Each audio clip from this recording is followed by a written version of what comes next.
Hello everyone, this is the Library Lady here at Craigsville Public Library with another great book for you.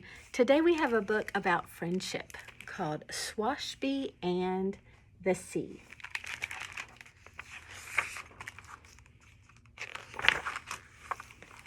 Captain Swashby loved the sea. The sea and he had been friends for a long time. She knew him in and out, up and down, and better than anyone. So, when Swashby retired, it was to a small house on a small beach as close to the sea as he could be. Whenever he needed something, the sea provided exactly the right thing at exactly the right time. Life was just the way Swashby liked it, salty and sandy and serene until squeaks and squeals sprang from the empty house next door, which was no longer empty. It had been commandeered by a girl and her granny, who planted umbrellas, scattered beach chairs, and boarded Swashby's deck without permission. Swashby battened down the hatches, hid when the doorbell rang, and fed their oatmeal cookies to the gulls. He didn't need neighbors. He didn't want neighbors. Neighbors were nosy, a nuisance, and annoying. So in return, he left a message written clearly in the sand: no trespassing, which the sea fiddled with just a little bit. Sing. Sing, the girl read, and did just that. She sang every song she knew while dancing up and down Swashby's deck. What now? She asked. Now, vanish. Swashby wrote later that evening, adding a starfish exclamation point. And the sea fiddled just a little. Wish, the girl read, picking up the starfish, and did just that.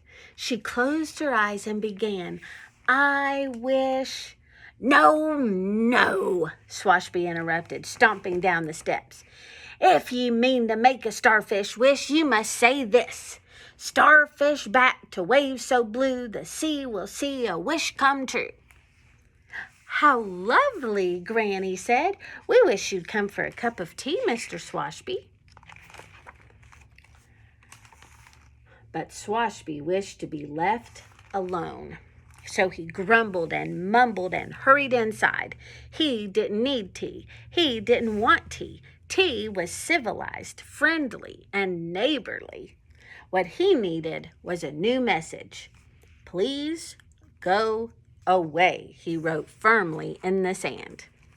And once again, the sea fiddled just a little.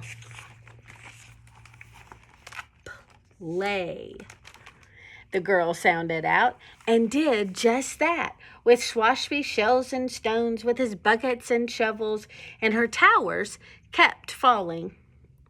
Barnacle bottoms, Swashby muttered, marching out. You're doing it all wrong. Ye must not use the sun-baked sand. It's the sea sand that does the trick. And he showed her how to dig for the wet sand below. But Swashby was gone. Before long, amazing sculptures decorated the beach.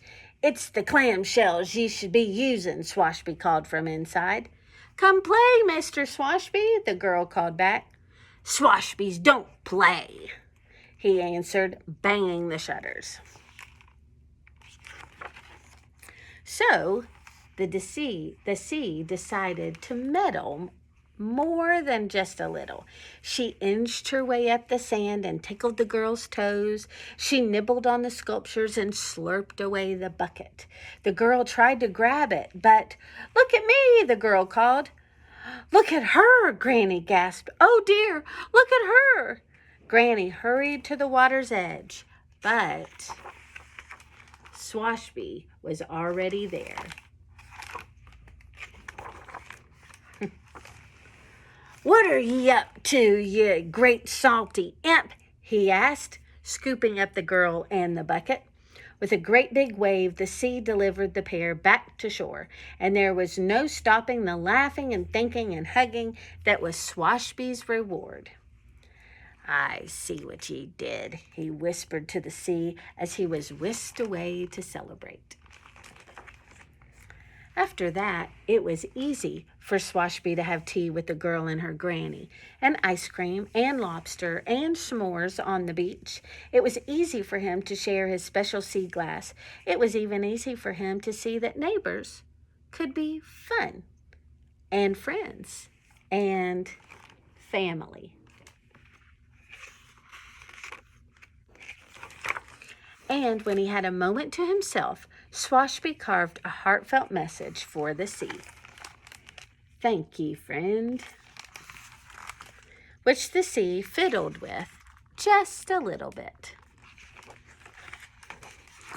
The end. I hope you enjoyed it. Our finale for our summer reading program is next Thursday, so get all your tickets in this week, and I'll see you soon. Bye.